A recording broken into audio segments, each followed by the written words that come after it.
ہم جواب دیں گے تو دنیا دیکھے گی۔ یہ الفاظ ایک ایسے ایرانی کے ہیں جس نے نہ صرف دنیا کو للکارا بلکہ بھرپور جواب بھی دیا۔ آئیے آج آپ کو اس ایرانی یعنی ابراہیم ذوالفقاری کی کہانی سناتے ہیں۔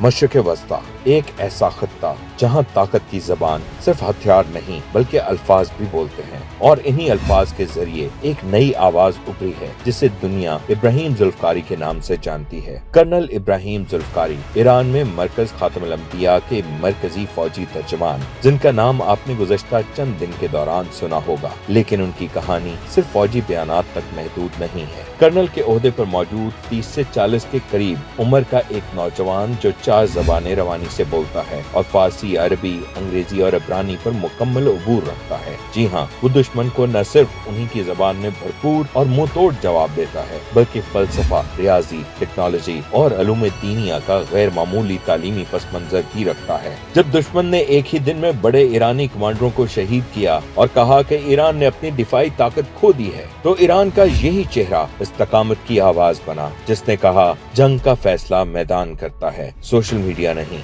صرف ایک ہفتے میں یہ نوجوان ایک فوجی ترجمان سے مشرق وسطی میں میڈیا کی ایک نمایاں شخصیت بن گیا، اور یہ تعریف صرف اس کی غیر معمولی صلاحیتوں کی وجہ سے نہیں تھی بلکہ اس لیے کہ جنگوں، ٹارگٹ کلنگ اور کمزوری سے تھک جانے والے مشرق وسطی کو ایک امید نظر آئی، ایسی امید جو اس جانب اشارہ کرتی ہے کہ فلسفیانہ حکمت فوجی سختی کو یکجا کرتا، اپنے دشمنوں کی زبان میں اعتماد کے ساتھ بات کرتا یہ نوجوان بغیر ہچکچاہٹ کے بیانیے کی جنگ کی قیادت کر سکتا ہے۔